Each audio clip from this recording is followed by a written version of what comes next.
Have we found our first true love? Or, let me say, have our first true love found us?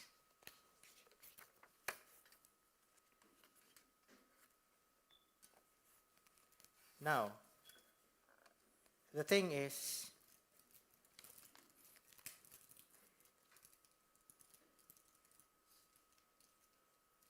have we inadvertently abandoned our first true love because of our busyness in this world and because of the cares of this world? In Revelations chapter 2, it says, repent, or I will remove your lampstand in its place. So before we start our message proper, may I ask everyone to please stand up and we will pray.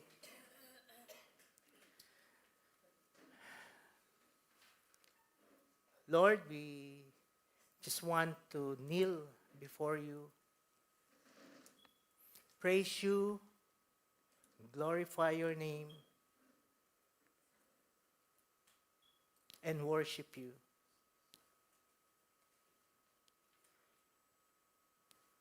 Lord, there are no words to describe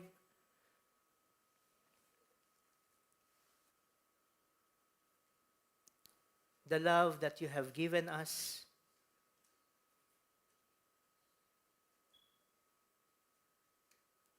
But we, weak as we are, have always find a way to hurt you,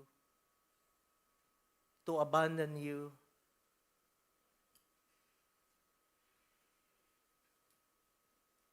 and to not give the love that you deserve. And so before you this morning, Lord, we are asking for your forgiveness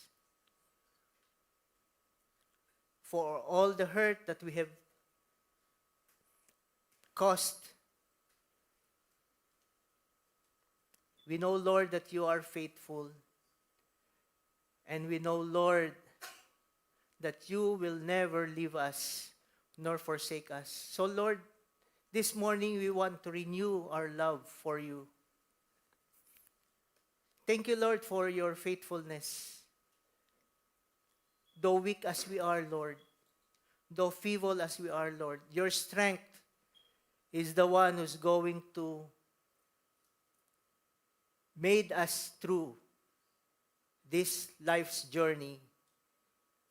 And at the end of the day, Lord, when that time comes, Lord, we know that we will be with you, our first true love. Thank you, Lord God. May you open our eyes and our minds to the truth that you are going to share to us this morning. May you be the one to bless us all, Lord. In Jesus' name, amen. Please don't sit, because we're going to read our text for today. And our theme is the foundation of love. Okay, the title is The Nature, Love in Action, Not a Feeling. So let us read 1 Corinthians 13, 4 and 5. Let's read. Love is patient, love is kind. It does not envy, it does not boast, it is not proud. It does not dishonor others. It is not self-seeking, it is not easily angered. It keeps no records of wrong. May we all be seated. Thank you, Lord, for the reading of your word. Okay, so it says there, love is patient, love is kind. It does not envy, it does not boast, it is not proud, it does not dishonor others, it is not self-seeking, it is not easily angered, It keeps no record of wrongs. So, all of us yearns this kind of love as the Bible has depicted. It is the kind of love that you and I want. But then again, this kind of love that we want, you and I cannot give. And it is impossible for us to give that kind of love. Even if we try it over and over again, we're going to fail. We're going to fail to give this kind of love. So if you're going to dissect these verses, these two verses into its groups, okay? We can say that love speaks into things. Number one, love does not give up, but is patient. And number two, it does not seek itself, but the good of others. So let us discuss each and every kind of love, the definition of love that was mentioned there in this verse. First one is this: love is patient. What is patient in Tagalog? Pasensyoso? Pasensyosa. Okay. Love is patient. Okay, see, the first definition of love is this: love is patient. Have you ever asked why the Apostle Paul has written this as the first definition of love? We all know that God is love.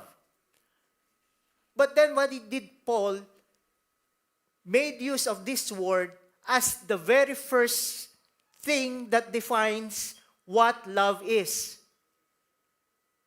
Now, let us try to answer this question, my question, by our actions, okay? The very simple actions that we do every day, the very mundane things that we do every day, that translates into its meaning the word patient or patience. And I'm always guilty about this. And I sure do you also. In the stoplight, you have 2 seconds to move when the green light turns on. Otherwise, the vehicle behind you will beep. Or the other way around, maybe sometimes when we are in a hurry, that person in front of you, that vehicle, has 2 seconds, especially here, okay? That when he does not move in 2 seconds, then it's your turn.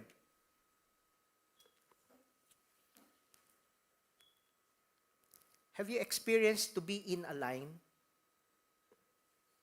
Then somebody cuts the line. Instead of waiting in a queue behind you, he cuts it and went in front of you. Have you done that also? Many times? Sometimes when we feel that, you know what I mean. Or how about waiting in the restaurants? Very simple thing. You ordered your food, 15 minutes has passed by, 30 minutes has passed by. Where's your manager? I want to speak to your manager. Or you smear at the waiter when your food is not yet there after 15 minutes. Simple things, but big thing. Patient is a big thing. Patience is a big thing. And these are the people that we don't know. These are the people that will not matter to us. They only matter to us on that situation because you want your food ready in 15 minutes for the waiter. And for that guy in front of you to go after the green light has turned on. So how about being patient? Simple things, being patient to the ones that we cared about. Maybe to your child who cries in the middle of the night, and somehow because you feel so sleepy, you'll just say, oh, stop it. Or you yell at your son or your daughter. Or your husband who has forgotten to put back the cap on the toothpaste. And then with a grin on your face, you will say, Papa, you did it again. Or maybe your wife, one Saturday morning, while you are on your sofa, chilling around, TV is open, and you have your brewed coffee with you, and then suddenly your wife will say, can you come with me? I have to buy something in Bellagio.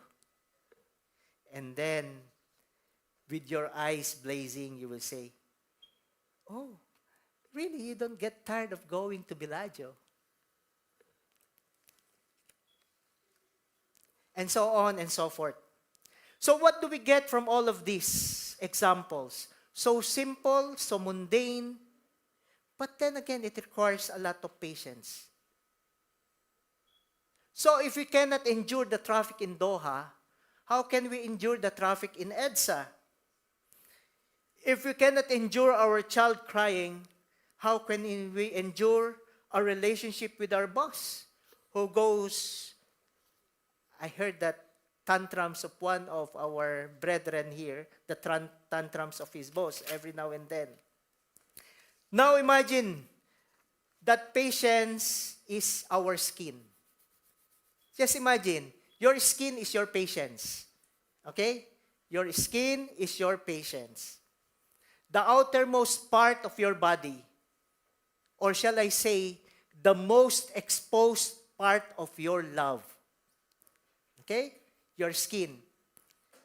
So if we lack patience, in comparison to the totality of our body, the whole being of our love, my whole body, your whole body is the whole being of your love.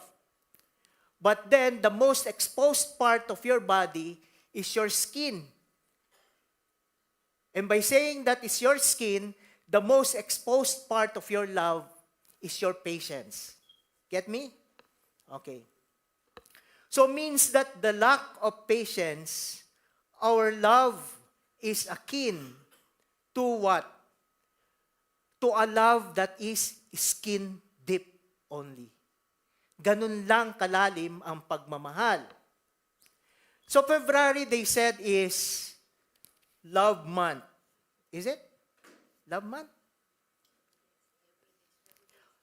So if we do not even have a skin-deep kind of love because we don't have patience, don't you think that this world's definition of February as Love Month is genuine or fake? February 14 is man's way of celebrating something that they have concocted to feel good, to feel love, to be aroused with romantic music and emotions, sumptuous food, or maybe to make money out of it. But with a character and an attitude that lacks patience, our love again is just skin deep. Why? Because God has demonstrated His love to us through His patience. In 2 Peter 3:9 says, the Lord is not slow to fulfill His promise, as some count slowness, but is what? Patient toward you, not wishing that any should perish, but all should reach repentance. Man, how wretched are we? Can we count the ways and times we have sinned daily and ask for forgiveness every now and then? How many times a day have we sinned? Yet, the Lord is patient towards us. He even told us or showed us how to pray when He says, forgive us our sins daily. He's been patient towards us from the beginning and every day and every minute of our lives. God is still mindful of us, not wishing anyone should perish. So at the innermost being of our God, in the totality of love, in His whole being, even in patience, a skin-deep kind of love that we mentioned a while ago, He demonstrated to us His true love. God pursued you in His patience, and God is pursuing us every now and then in His patience. God has sacrificed even His only begotten Son, the Lord Jesus, for us. A patient God that gave Himself up at no cost to us. That's how patient the Lord, our God, is to us.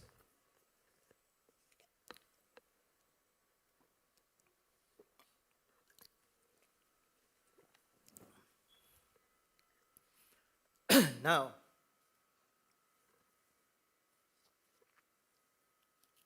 so we don't get excited in mere feelings of affection in the so-called love month. Because as Christians, hear me, the love of Christ is what we should have or possess. Why? Why do we have to have the love of God? Because it is the Lord Jesus Christ who has a deeper than a skin deep love. And it all starts with patience. Now, it says there, love is kind. When we say love is kind, it means that love is proactive. Love gives, but when love gives, it doesn't expect anything back. So you cannot say that you love, but you are not kind. Because being kind is something that you do. It is something that you give, even if others have not. Again, being kind should be inherent in you, because it is something that you have that you can give, but it is something that you shouldn't be expecting somebody to give back at you. Why? Because you are kind because you are kind. Huh? You are kind because you are kind. Not because others are kind to you. Okay, let us give an example. This we often quote when we are giving our tithes and offering. Okay? So we will define what kindness means. You are kind because you are kind. Okay? 1 Corinthians 9, 6, 7. Oh, please read, church. Whoever sows sparingly will also reap sparingly, and whoever sows bountifully will also reap bountifully.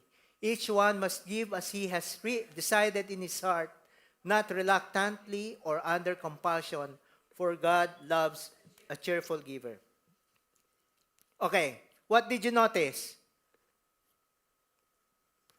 One who gives must give as he has decided in his heart. Okay. And what follows? Not reluctantly or under compulsion. So you give because you want to give. You are kind because you are kind. Not reluctantly and not under compulsion. You are kind because it is inherent in you to be kind. It is your joy to give, not because you need to give. Or in other words, you need to show kindness because there is kindness in your heart that you can give. The Lord said, God loves a cheerful giver. So God wants our kindness to emanate from our heart. Being a cheerful giver or being a giver of kindness, not reluctantly and not under compulsion. So being kind in itself is not a goal for us to have. Again, what?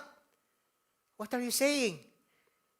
Being kind is not a goal for us to have because it is something that should emanate naturally from our heart. For we cannot show kindness to some while being rude to others. Hear me, church. If we are passionate about our relationship with God, His kindness will surely indwell in us. And then, we can give kindness naturally. Why? Because of God's kindness in us. So, kindness in love is not self-producing. It is not a decision for us to make. But its natural source is a heart of flesh created by God and not that heart of stone that is in us. Unless we are a born-again Christian, we will not have that kind of a fleshy heart. So what is the highest form of kindness that we receive by far? What kind of kindness have we received by far na walang makakahigit sa kindness na ito? Is it not what we receive from the Lord? Let us read, church. But God shows His love for us in that while we were still sinners, Christ died for us. My question is this: did the Lord expected kindness from you? Or did the Lord expected us to be kind to Him before He laid down His life for us?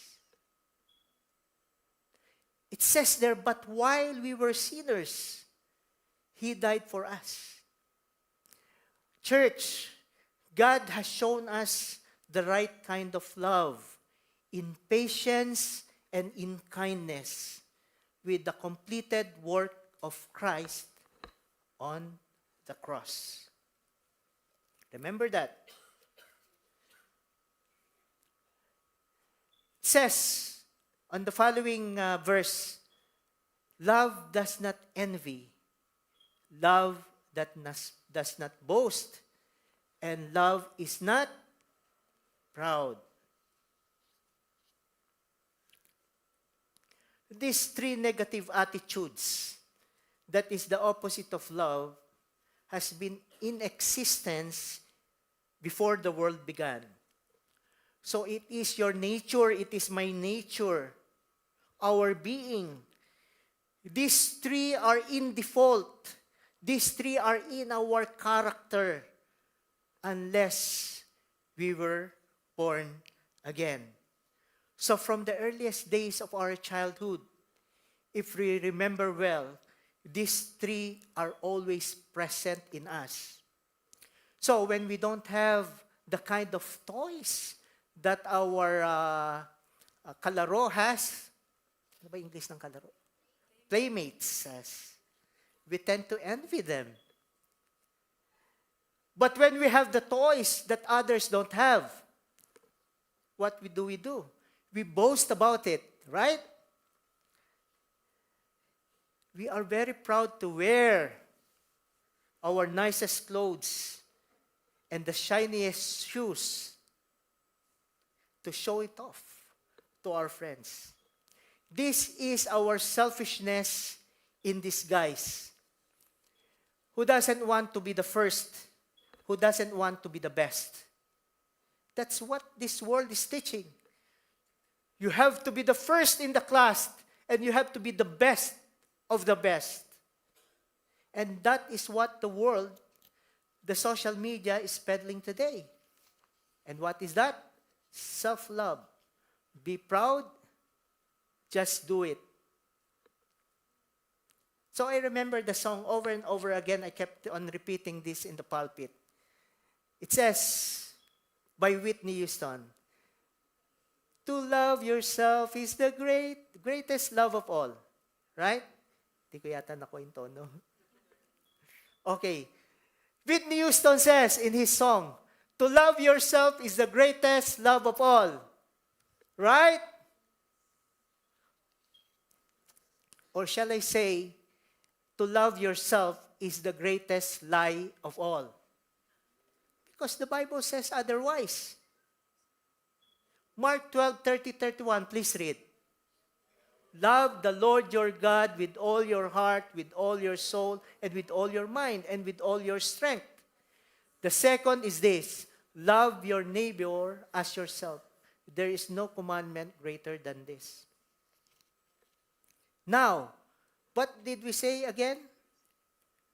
That these three things, envy, boasting, and being proud, is a selfish kind of love. It is a selfishness in disguise. And at the heart of self-love, is these three things. Envy, boasting, and being proud. While the opposite of God's love is defined by humility, servanthood, and long-suffering. Such kind of love defined in Philippians. Let us read. Do nothing from selfish ambition or conceit, but in humility count others more significant than yourselves. Let each of you look not only to his own interest, but also to the interest of others. Have this mind among yourselves, which is yours in Christ Jesus, who, though he was in the form of God, did not count equality with God a thing to be grasped, but emptied himself by taking the form of a servant, being born in the likeness of man, and being found in human form. He humbled himself by becoming obedient to the point of death, even death on the cross.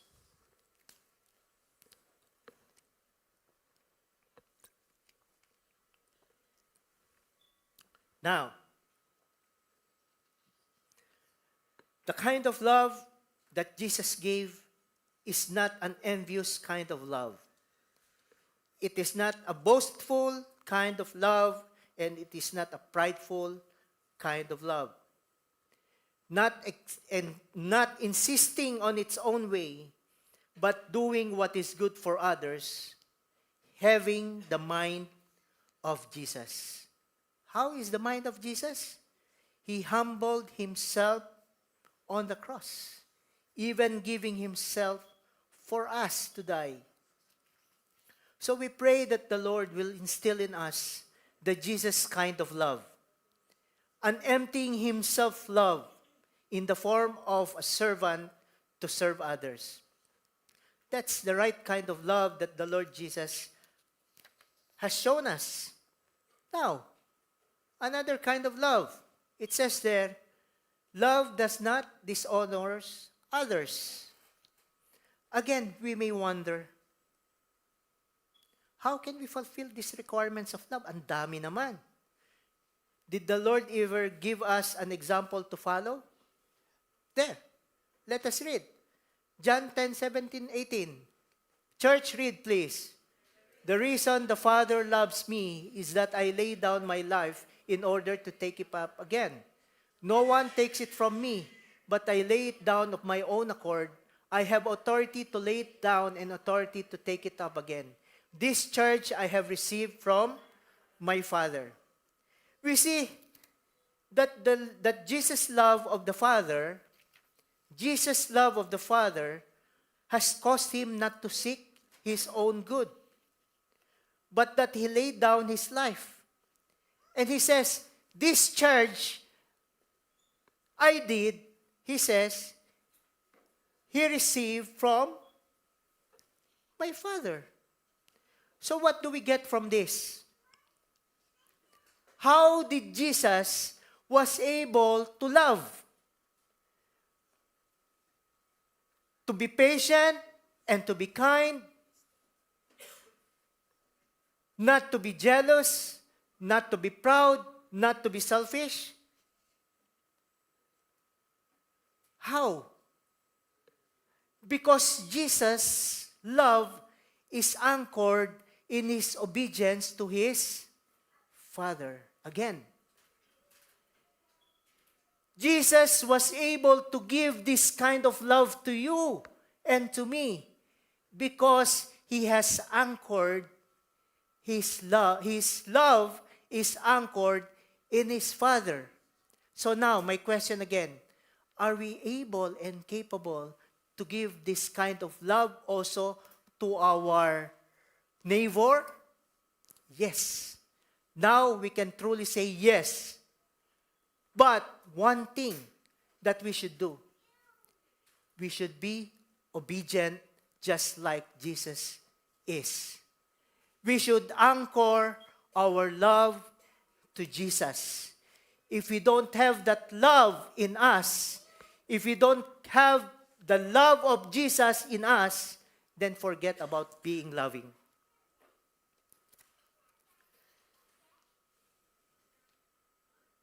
We see that Jesus' love of the Father has caused him not to seek his own good, but he laid down his life. And this charge, he said, he received from the Father. He did not dishonor his Father. It is the source of his love. That is why he was able to do things that made himself to not dishonor the Father by being obedient to the Father. So, church, hear me. The key to be able to love in its truest form is to anchor that love in obedience and in the love of God. Now, it says, love is not self-seeking. Church, let us read. Going a little farther, he fell face down and prayed, "My Father, if it is possible, let this cup pass from me, yet not as I will, but as you will." Jesus, knowing what he will go through, the suffering that he has to suffer, okay, had asked the Father. He is in the human form. During that time, he asked the Father, "Father, if you may please," okay, if you may please, if it's possible, to take this cup of suffering,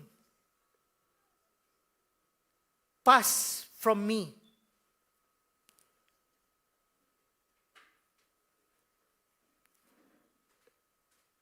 But did he follow himself? Did Jesus sought his own will? He says there, "My Father, if it is possible, let this cup pass from me. Yet not as I will, but as you will. For God so loved the world that he gave his only begotten Son." Love is not self-seeking. It seeks the good in others.